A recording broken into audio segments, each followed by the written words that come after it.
What's up, everybody? Welcome to the Proteus Performance Podcast. My name is Will Waterman. I'm the head of human performance and sports science at Proteus Motion. This podcast is all about our trainers, who they train and how they train them. We talk about their businesses. We talk about how they use Proteus. And today we have a really fun episode for you. We have Eren. Jim is the owner of Gym Fitness, and the name of his facility, he calls it the Lion's Den. It's in Tigard, Oregon.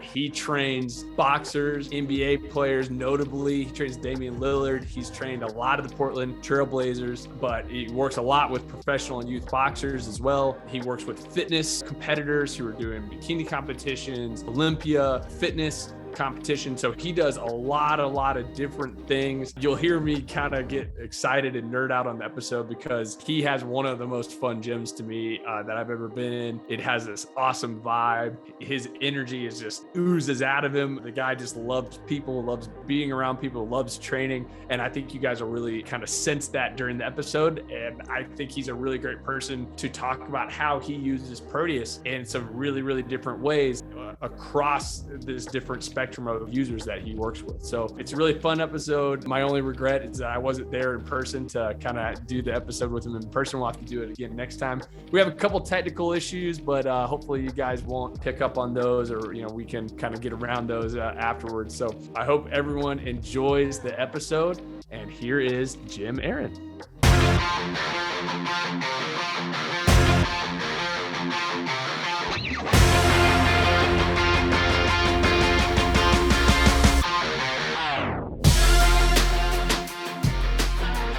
Okay, everybody, we have the Eren. Welcome to the podcast, sir. Hey, what's up? Thank you so much for having me. I appreciate it, man. Or maybe I should have done it in German, huh? Maybe next time we'll start this thing in German. I'll say, "Hallo, wie geht's ist dir?" Sehr gut, danke schön, willkommen. Oh man, I always like hitting a little bit of my German. My German isn't as good as it used to be, though, man. Well, hey, man, thanks so much for jumping on. You have been one of my favorite people to work with at Proteus. One of my favorite customers since we started. You always bring so much energy and fun to the table. So I'm just so glad that other people get to experience your energy on the podcast. So thanks again for making it on, man. Well, first of all, thank you. Shout out to Proteus. You can't make this up, right? This is all real stuff that happened. Every time from the beginning, before I even got it till now, every time I got a question, or always available, always friendly from the whole staff. So that's very important to me because, the relationship is what carries you on through time, not the product alone. So I really appreciate that from all you guys. Oh, man. From the owner all the way down.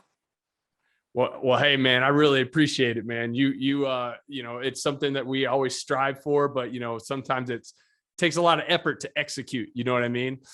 So I know the whole team appreciates it. So, well, hey, man, let's jump into things a little bit.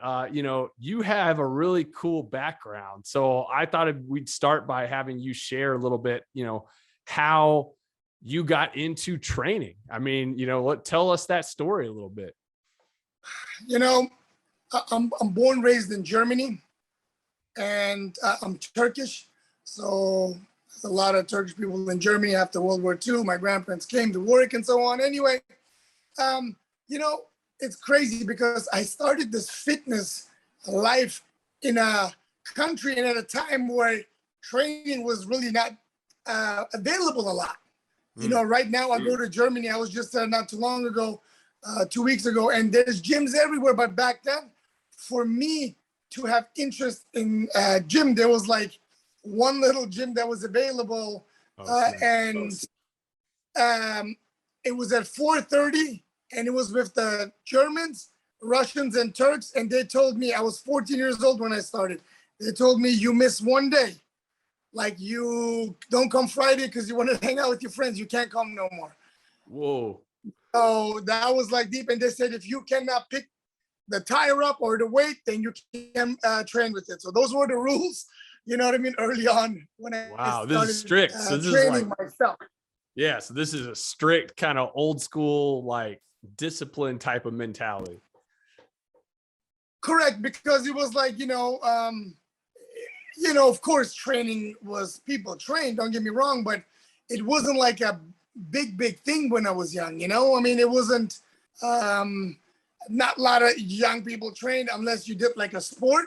But other than that, there was no like I'm hitting the gym. So, and I always have interest in it. And in Germany, to get my hands on, it was either like the men's fitness magazines or college textbooks, and to get my hands on those to learn about the anatomy and how everything works, it wasn't easy. So I had to really work for it, because again, it wasn't like where it's accessible right now so much. So really taking that back, how I wanted to be involved in fitness.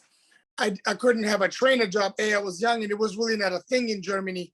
So, and my stepdad was telling us, we're going to move to America soon. He's trying to get, a career going over there. And it became such a long thing that it never really happened. And then one day he said he got the job. We have 4 weeks till the army packs up all our stuff. And I'm 17, just turned 17. And I'm like, man, I'm already going to the German clubs. I already started working. I'm training. I'm like, I don't know.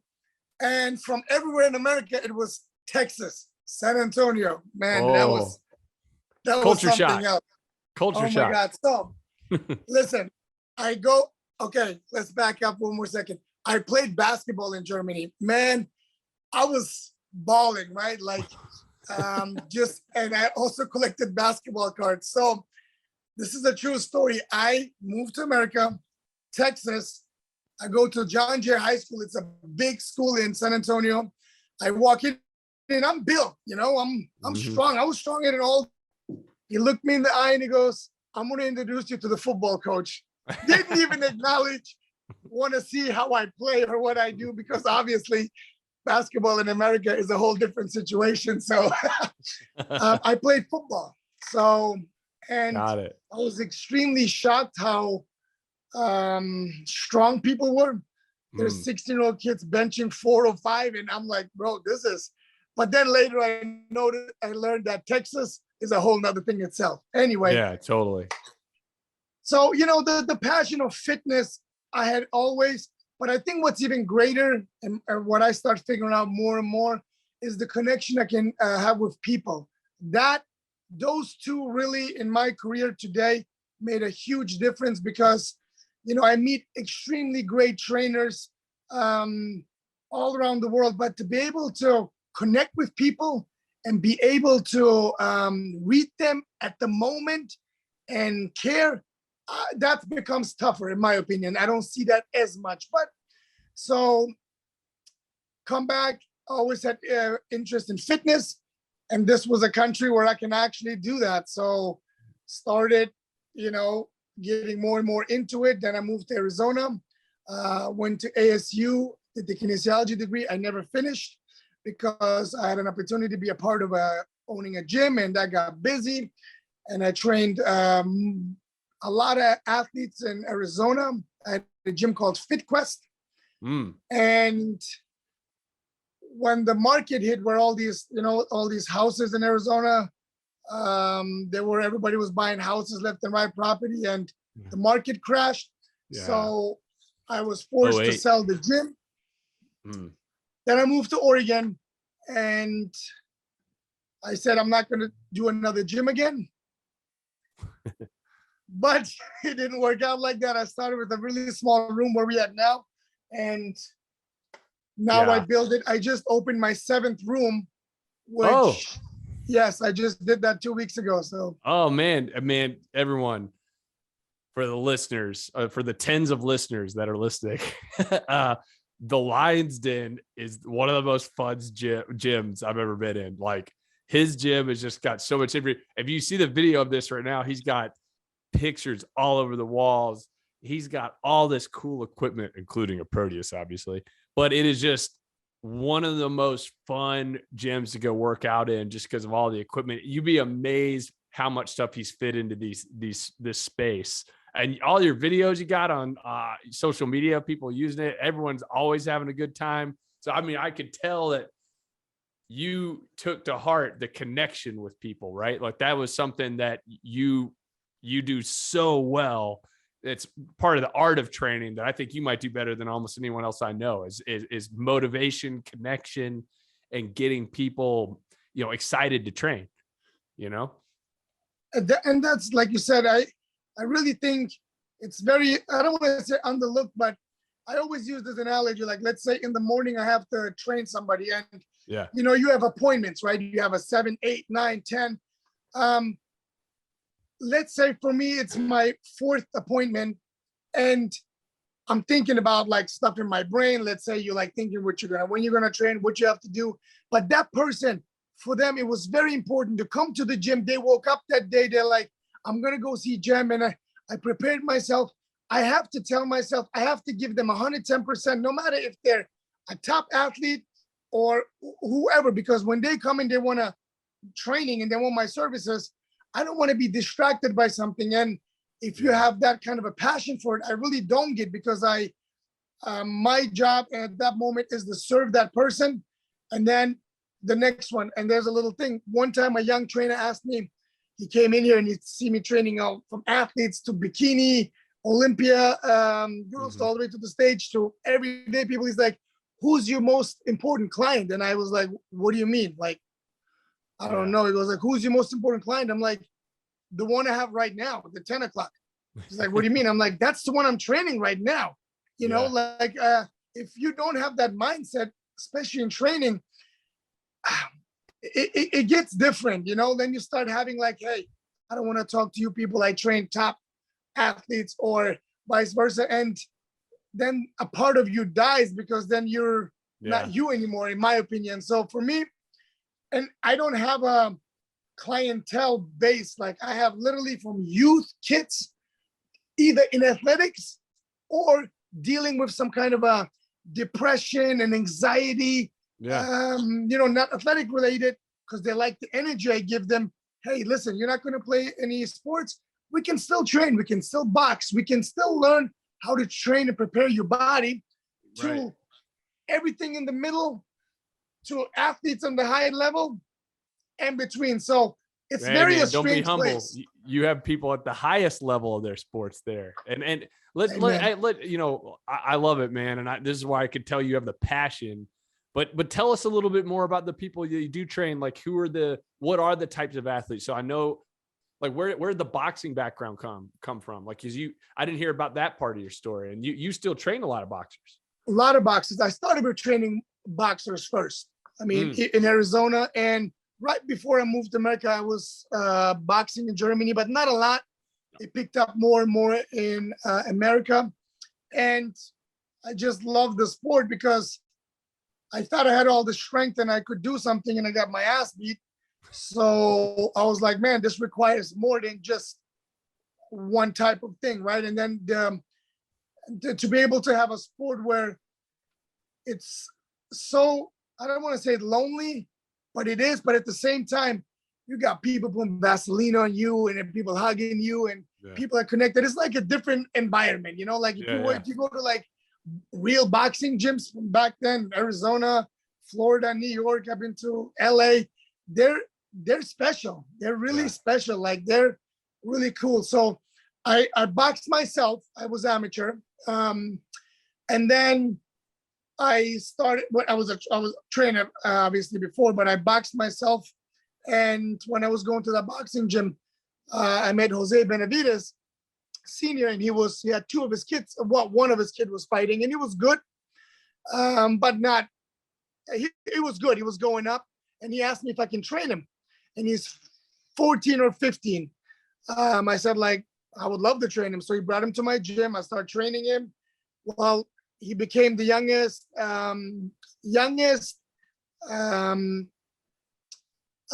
Golden Gloves winner when he was 16 at his division. I think it's not anymore, but then he signed with Top Rank, youngest ever at age 17, trained at Wildcard, Spart Pacquiao, then became a world champion.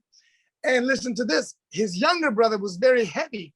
And every time I'm done training him, he goes, hey, Cem, can we do some training? And I'm like, come on, David, let's go.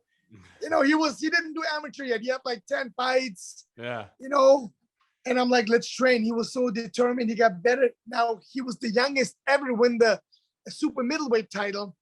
He's a 2-time world champion. And Jeez. Mike Tyson just called him recently the Mexican monster because nobody wants to fight him. So, I have this picture up there.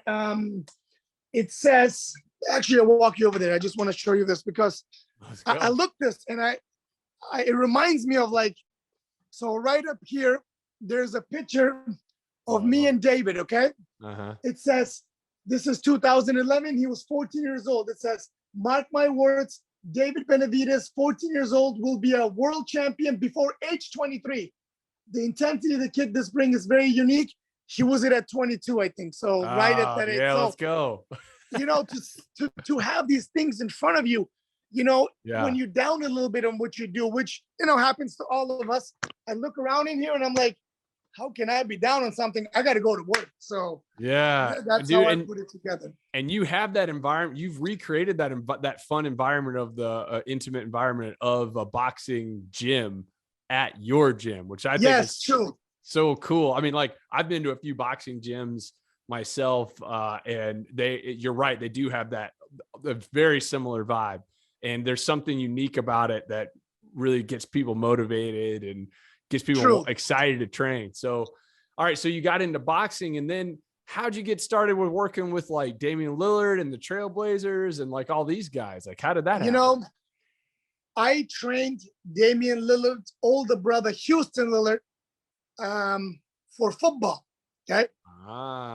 Okay. So I was training already like a lot of basketball kids in high school and college. Right. And I had football players. Not many boxers when I moved to Oregon, but a lot of bikini competitors and your regular clientele.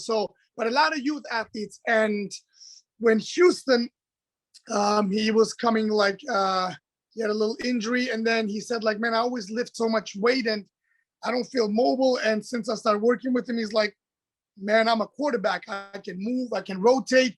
Nice. So we trained, and he told me the story that he said to Dame, he goes, man, I got this guy, man. You got to go see my guy. He's the real deal. And I think it was Dame's first year. He goes like, nah, bro, I got my people are the best. I just got to the league, like, it's the best. And I trained Houston for 2 years, and out of the blue, Damian Lillard, like how he is, how I know him, did not go through anybody. He contacted me directly, asked if I have availability. And I was like, yes, sir.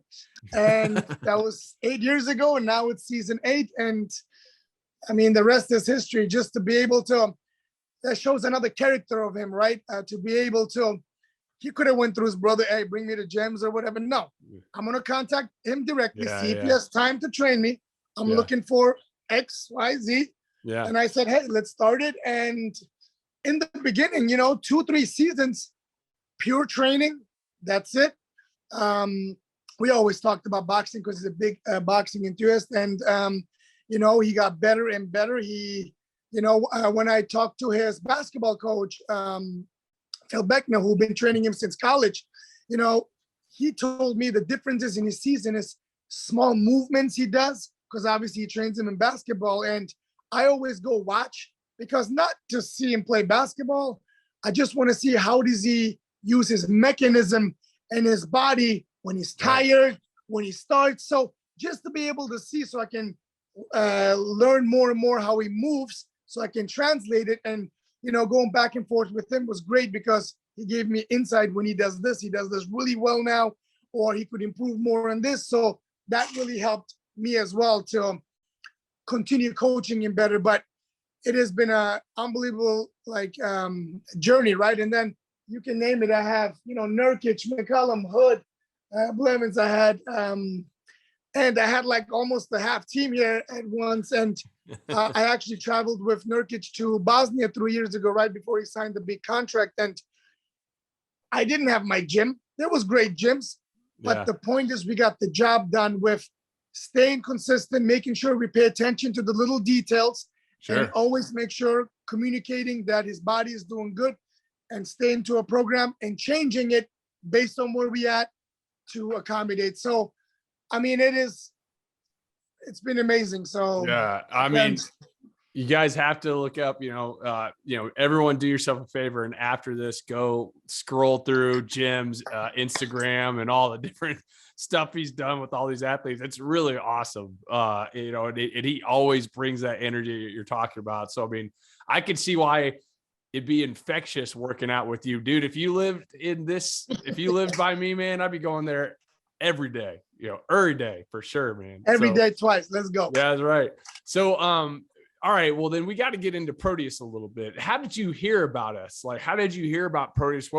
How did we get on your radar? I don't know. I always question things, and I always look into things, not new things. I just always want to, I think that's how you really stay sharp. Like, I can catch myself this little to be like, man, I don't care what's going on out there. I got the stuff I'm doing is good. That's good thinking, but be careful. The moment you close that bubble, you don't see what's happening. And like, even if if 40, 50, 80% is not right, it still keeps you sharp, right? Because you're looking out there, see what's happening. I always like to learn and study. And I don't know how it came up. Was it through a post? And I'm like, okay. Then I forgot the post and I wanted to just read of what is this? You know what I mean? I was trying to imagine in my brain 3D. So let me see what they're saying. Okay, I can move. So then I'm thinking, okay, what is if I'm in a position and I throw something and I turn and I pull back? How would that translate if that could really be worked? If I can go through like different planes of motion right away. So I'm really going through these movements. I didn't even know how the machine actually functioned. I'm like, I'm just going to call. And I think that's when I called. And I don't have really never an agenda. I'm just like, hey, let me see what this is. And here we are. Yeah. A year and a half, almost 2 years. I was not one of the first ones, but one of the earlier ones. Oh, yeah. Who got into it. You had one of the first version 2s. I remember that because I was there for the install. And I remember going and seeing the Lions did in person. Larry and I came up there and twice. Oh man, I've loved every minute I've had there. You have some fun vehicles in the parking lot sometimes. So, I know we had that conversation that got you going with kind of understanding what Proteus was the first time, and then you get it in the gym. What are the things that you like doing with it? Like, how do you like using it with your training? Because you have so many different pieces of equipment. I think you have probably the greatest variety of equipment of almost any gym I know of. Like, what is it that you like to do and use Proteus for specifically? First of all, like for a long time, I'm always, if I tell you I made you stronger, faster, those are words. But if I put them in a calculation, then I can really. So I invested in a force plate, a punching force plate. I think I paid thousands of dollars because I told David, I'm going to make your power be stronger and stronger towards the end, middle, beginning, and to be able to show these things. And of course, feeling is good. Like, hey, I feel more powerful, right? When I box in there, but to show it on real sources, not just like, I mean, there was gimmicky ways, but I wanted to go to the source, real force plate designed for that. And back in the day, I had a tender unit. I don't know if you know those, has a string you can see. That the gym aware from Australia, I had that too, that you put on the force, speed, time. So you can kind of really get deep into it. For when I trained a lot of girls for the Olympia, I bought the EMG study kit, the Bluetooth versions, because I'm like, the study showed this works, but with you, this works better. I want to prove that this does activate more. So, to get that feedback, I think it's very important. It doesn't even matter if it's for research. It was always personal for me. Yeah, you just want to see that you're improving people's outcomes. Yeah, done. And it is a great way to do that. So when I learned that, besides what Proteus is and how you use it, and as much as I love a lot of machinery, I love movement. I love free movement. Yeah. And be able to, and I like being on 2 feet. You know, when the humans start being on upright 2 feet, that's actually way more complex. So the crawling stuff is not much for me. But being on your 2 feet, how you move and how you used to hunt and lunge and jump, rotate, stop, decelerate. I like that stuff. So, and you like how so you're saying like how Proteus really makes you like work into your feet a lot more, right? Correct. Yeah. Because if you generate force with a band, right, I can go hard. The moment I do it on the Proteus and I'm not linear centered into the floor and I'm a little off, woo, it's going to expose you. And guess what? when you like boxing and you a little bit off, that power is not the same. You can still get it, but if you can sidestep a little bit more and catch that, the power output is different, or the connection is way better what you do. So that's why I really like it. And people, I think if you never use it, it's hard to explain. If I do a trunk rotation and I'm not really grounded and take that force from the ground up, you know, it's we magic, call it, but if you don't know. Yeah, totally. Yeah. It's something the first time people get on the machine, we call it the Proteus Stumble, because if they're not grounded, it catches them, right? They'll do a trunk rotation, they'll do a punch or something, and then they, fall. Because if they're not grounded, then they lose that sense of balance, right? And it's really all goes back to a lot of what their brain is expecting is a cable machine or a pulley. Right. And when they do those things, all those types of devices have a single point where the resistance is peaked. So their brain organizes their body for that peak point. And unlike Proteus, it's consistent the entire way. So that as soon as they start, they have to be organized. And if they're not, they're going to fall or stumble. And, you know, when I say to fall or stumble, right, they're not like falling on their face. They're just going to lose their balance.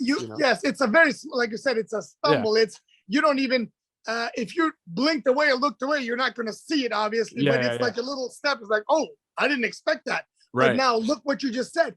If I can train somebody like Damian Lillard in that pattern where you don't lose that, and I train it in the basketball gym and here, I'm succeeding better because you're going to use that pattern on your field. Right. I'm just improving it so you can mess up even less versus like you said, if you get used to that, you don't really use all of it, but you train the muscles. And athletes are there you have to challenge the crap out of them, not by movement to keep them awake, because they're so good on moving.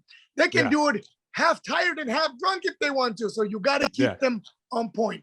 Yeah, no, I love it. And I think, you know, unless your sport's in the water, everyone's got to generate their power. You know, power is the currency of sport. We said all that. It all starts with the ground, right? And that ground connection is something that that the 3D resistance that we provide just creates that proprioceptive feedback that makes them really stay connected to the ground. And it's one of those things, again, it's hard to describe, but then when you feel it, and then the use cases of it, you know, you mentioned for obviously there's benefits for basketball, for most any sport where you start on the ground. But one of my, you know, something I've said for the longest time is probably one of the best applications for Proteus out there is combat sports. Because if you're talking about boxing, you have to generate that power from the ground, you know, all the way through your body to your hand, right? And, you know, nothing's going to challenge your ability to do that the entire way like Proteus would. Plus, it's really hard from a conditioning standpoint, right? You do, you know, like 100%. A long workout, man, on it. You're just gonna wear yourself out. You know what I mean? And just build that conditioning. I agree. Think of it, it's like kinetic linking, right? The moment you drive, it's going to go down to the ground, shoot back up. And I love on the Proteus, what I can do is even towards the end, I can turn it. I can literally like, you know, it really there's no leakage, if that makes sense, right? I mean, I can really, and again, I always tell myself, I love tools, but I'm not a tool. So I just use them. And because I have so many different tools, right? And but to be able to have something in front of me, like zoom out and see how many people I train, age group, sports, life, rehab, you know, to be able to put them on their they feel what I'm trying to do, right? Hey, we're going to work on this. so they feel it. They feel them getting better in their daily activities. You need time to do that. You cannot just say, hey, Cem, I've been using it for a week. It's awesome. That doesn't mean nothing yet. But a year and a half, I can say with the programs I do in this unit, I'm getting better and the athlete is getting better. Right. Now we have something. So that's something we talk a lot about from the business side to people a lot, is using the data to kind of validate the success of your training, philosophies and programs with the clients. It keeps them wanting to come back because, sometimes it's hard to see where how far you've gone unless you look back at the journey that you took. And we help provide that in that data. And looking back, do you find that, like you said, that's motivating for people, right? Like that keeps them wanting to stay coming to gym fitness and coming to the Lion's Den, right? Hey, Casamaro said once, your mind is not your friend. And that's true, because if you just guess and don't know, you're like, I don't know if I'm getting better. It feels the same. Yeah. But if I can prove that we increased and we showed more, now you're like, wait a minute, I didn't really, because you can't go by you can't go guessing, and when I say guessing, like, for example, if I say to a fighter, hey, drop your hand, how much? You know what I mean? Where? It's got to be direct direct coaching skills. So with something like this, I can directly, I don't have a lot of time to do things. So if we can show that this what we're doing is improving it, let's keep going. If not, let's change things up. As simple as that. Like, it's simple. So with your business model, you're not like doing something where, my understanding is, you're not like charging people extra for use of different pieces of equipment or anything like that, right? It's more, there's a standard fee depending on what they're doing with you. So really the use of Proteus in this is a lot more about keeping people motivated, keeping retention of those clients versus like, some facilities will like charge extra for a test or something like that. You're not necessarily doing that, correct? Listen, everything I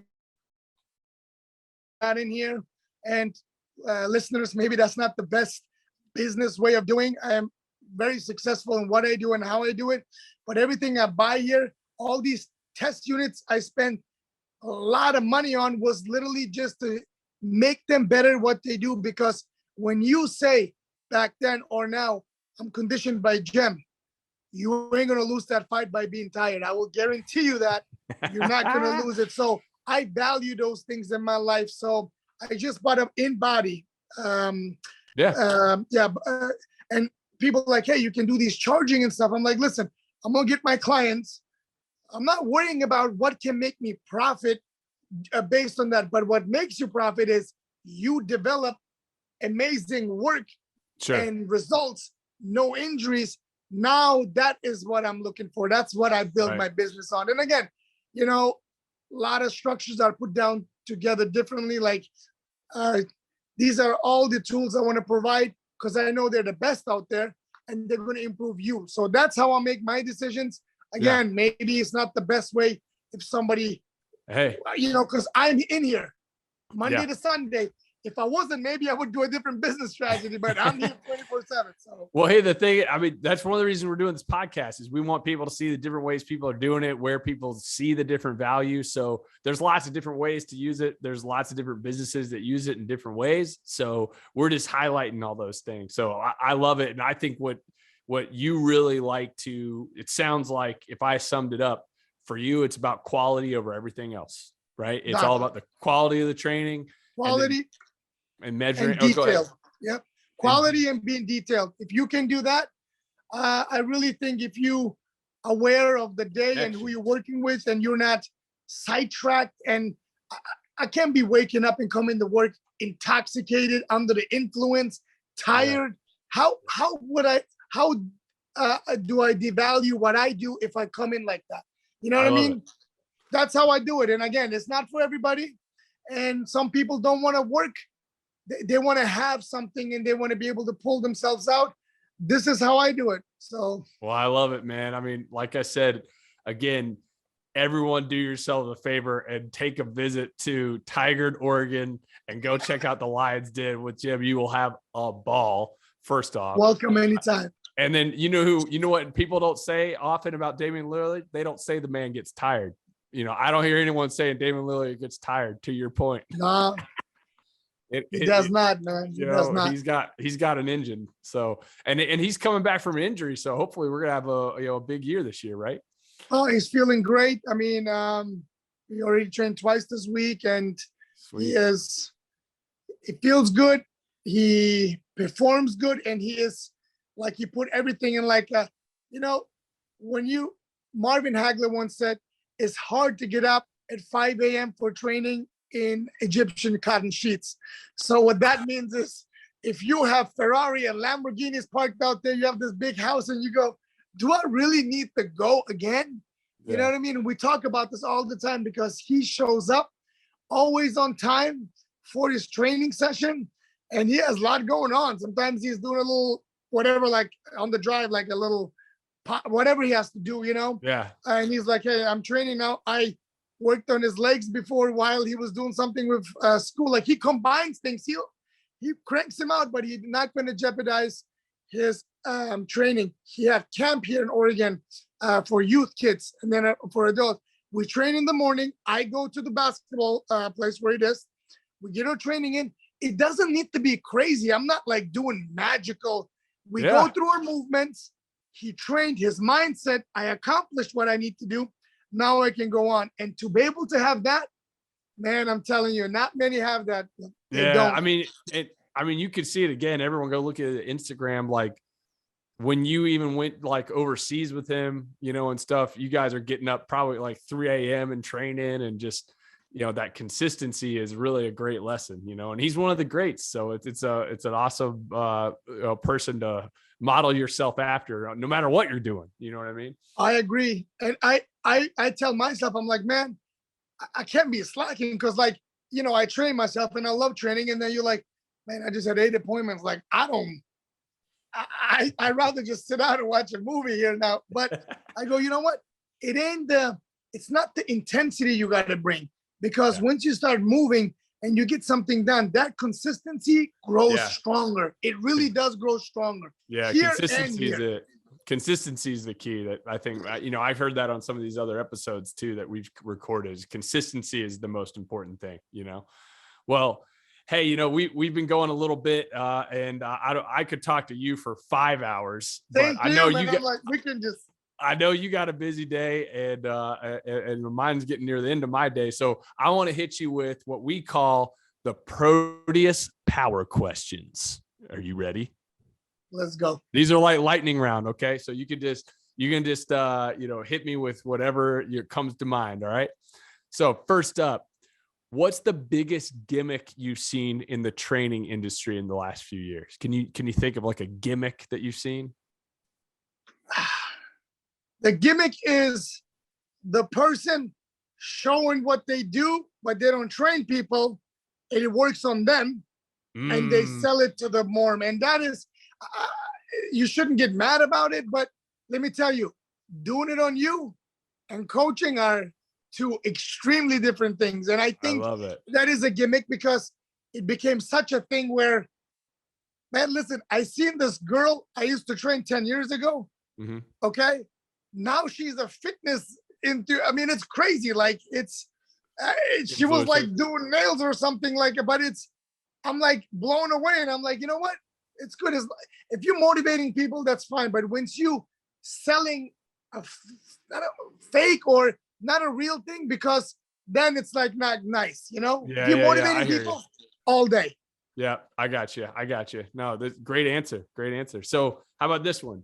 And I think this was going to be hard for you, but maybe not. You always like new stuff. What piece of equipment do you wish you had that you don't? I got 18 pieces of equipment from Germany coming like any day in a big truck. And it is, I'm still going 18 pieces. Listen to this. And I still go on Craigslist to look for stuff, because I'm addicted. Like, I look and I go on websites, and I just like looking, and then I'm like, man, this is pretty cool. Like, let me go check this out. Like, unfortunately, there is no answer, because I'm constantly looking for I just enjoy it, different. Yeah, that's awesome. Yeah, I think I saw you in one of that facility where you're shopping in Germany. I think I know the place you're talking about. Man, that was unreal. I was like, you know what? Can you guys leave me alone? I'll be in the showroom.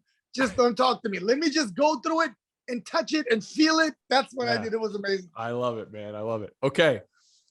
This is going to be a hard one for you. There's no doubt. What are your top 5 favorite exercises? Let's do the Proteus first, and then give me your non-Proteus ones. Trunk rotation. Okay. Shoulder mobility, where I can go internal, external, up, down. So I like that a lot because, the shoulder, like a lot of people have issues and a lot of athletes use it. Love it. That's 2. I like a single leg rear elevated where it's close to me and I go as low as I can, range of motion, and drive up because the tension of it is very nice. I can't get like with weights is different. Then I like, I just did the one for the kicker where I drive it up. I saw that. I've never seen that. I like it. You know why? Of course, you need somebody to pull it down, but the feeling of the full drive up, forward and up, I've been liking it. So I've seen, for everyone not who can't see, it's like doing a hip flexion where you put your foot on the handle of Proteus and you lift up doing a hip flexor kick. Hip flexion going like up and forward almost, right? Like a little bit both of it. Yeah. Yeah. The last one I would say, that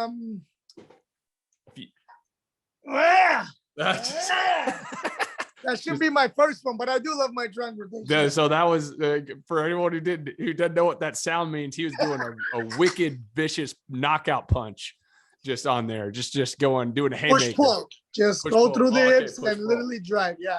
Now you see another thing. I'm gonna have to give you a 6th one, a little bonus, because I think I got this one from you. I don't even know what to call it, but it's almost like you put the bar on and you would like a windmill move. Yeah, it's almost like people.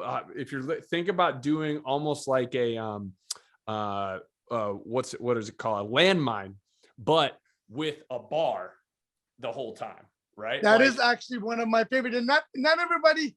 You got to be real grounded because I go behind the leg and then I drive through and rotate. That's a great move, bro. Yeah. And it's something that, you could see how well it translates to so many athletics because you'll do it in a split stance. You'll do it in staggered. You can stagger it. Yeah, exactly. I've seen you do it all kinds of different foot positions. So that's one of my favorites that I got from you. So thank you for introducing that. In fact, I think we just filmed that one and put it on the, it's going to be coming down in the workout library at some point. You're going to see that in the system. So that is cool. I like that. You're going to we'll have to name it the gym.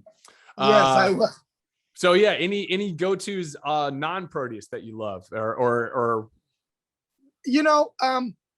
what I figured out, and I've been loving it, but giving somebody a rotational movement, they are very unfamiliar with it. So I like a lot of rotational movement. It just that doesn't mean like all the other planes aren't good or not good. What I'm saying is a lot of people have they're unfamiliar with it. Yeah. Okay. So sagittal is great. Frontal, they're like, okay, but I like that. And I like unilateral things. I like pulling with one or using one leg. So anything unilateral, and I don't want to go into like from benefit or not. Like as much as like put a bar on my back here and there, but I would rather have a dumbbell and I can go like some lateral lunges. Yeah. I can do like a lunge to a rotation. So I would say those are my favorite movement. I do like, as fat as I am sometimes here and there, I like my pull-ups. I really do. If you can keep those pull-ups in there, that'd be good. And yeah, like that would be my stuff. Nice. I love it. Now, hey, look, you talk about that rotation. I mean, that's a reason we've been so successful as a company early on, is I think we load rotation better than any other device. And it's probably the hardest thing to load in the gym, right? You know, Yep. and that's yet It is. every sport, almost every most physical activities involve rotation. So You're like, you know, like think about it, like when you, and I also think a lot of injuries, the moment you do this and you go, holy shit, because you're so strong, right? Front sagittal, you just like doing all this. And then the moment you're like, oh, that link is so and the research, weak. The research backs that up, man. I mean, and the research backs it up that, you know, when you don't have that proficiency in these other directions, you're more likely to get injured. You know what I mean? So, all right. So I think I know the answer to this one. So I got a little bet with myself. We'll see if I get it right. Who's your favorite athlete of all time and why? Muhammad Ali. I knew it. Yeah, I knew he'd say it. Hey, man, listen. I never finished the movie Ali with I barely watched like a couple minutes with Will Smith. You know why? I watched everything that is recordable on Muhammad Ali and how he presents and talks, interviews in England, in where else were like crazy. And the way he is with people, the way he is in his life, the things he did inside, outside. And I'm not even talking about the main things people know, how he treated people. There's not one person who never got an autograph from him because there's a story why he will make sure he either has available because if he's busy or he takes the time. And surprisingly, his signature is worth one of the most. Right. And he never really did less. So think about those kind of things. But man, don't let me start about Ali. And I got my picture of Muhammad Ali over in that other room. You got more than one, if I remember. No, I'm with him where he's giving me bunny ears. Yeah. Oh, that's right. He's got a picture with you. That's right. That's right, dude. That's, oh man. I knew that was it. I could have just answered it for you. Okay. I got two more. Okay. But here's this one. What advice would you give young Jim Eren just starting in the fitness industry? What do you give your advice to younger you? You know, keep questioning the things, like you know what, you can't build a gym in here. You know what? Let me question that. Let me say, why not? Who said it? Is the structure going to follow me? No. you know why? I want to get into these things, like keep the questions. Like kids have always so many questions, and it's amazing. Like because 4 people said don't have a gym in these areas, you go with it, right? Like go with the crowd. Just, you know, I'm not saying fight against it, you know. And I say that in one of the movies with Queen, he says, the reason why this worked, because you talked back to me, you gave me some force, you question things, versus everybody going, yes, absolutely. You know what I mean? So those forces, and if you don't have somebody with it, you need to do it to yourself. You're like, wait a minute, why? Why? Let me just think a little bit more into it. So question things, Jem. Like I did it. I wish I would have done more, you know? I love it, man. No, great answer. Don't accept the status quo. And don't.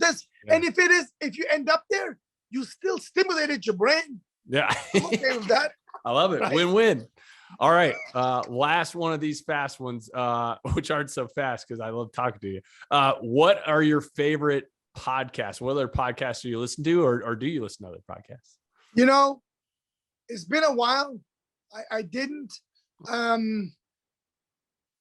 You know, I feel like the podcast I do is with my clients and athletes and people. I train like a lot of businessmen, and I directly ask these the questions that I would, you know what I mean? Like I would ask them a question. So maybe that's why I don't listen to many, because I get those informations from the people, whatever is interesting me, right? So I love it.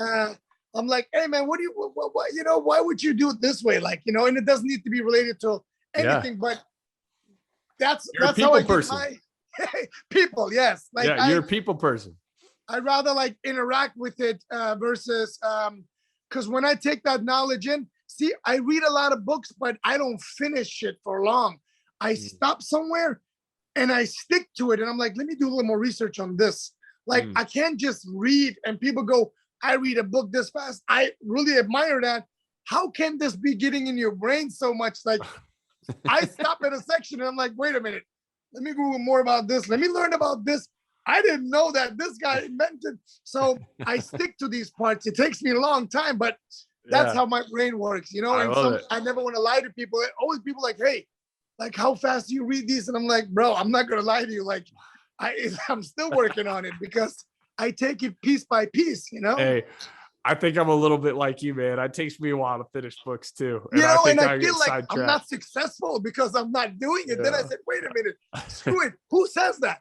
Who says that if you don't do it this way? See, I question it again. Like, people like, oh, and the whole thing became a very big thing. Hey, you read all these, you ain't going to be shit if you read it, if you don't apply it, and if you don't understand it.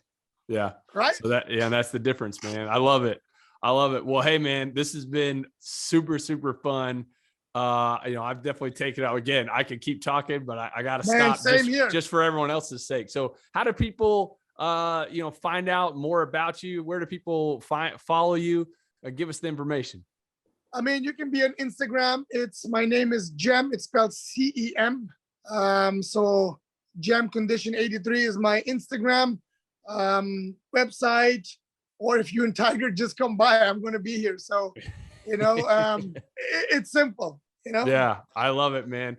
All right, man, Cem. Well, hey, I will be coming out there for sure soon, man. I got to get out there and see you in person soon. So we'll come out there. We'll get a workout in. Go get some Mexican food again. And some beers. Good, and then, yeah, man. Thanks so much for taking the time, buddy. Thank you so much. I appreciate you and everybody else. Stay strong out there. All right. Take care.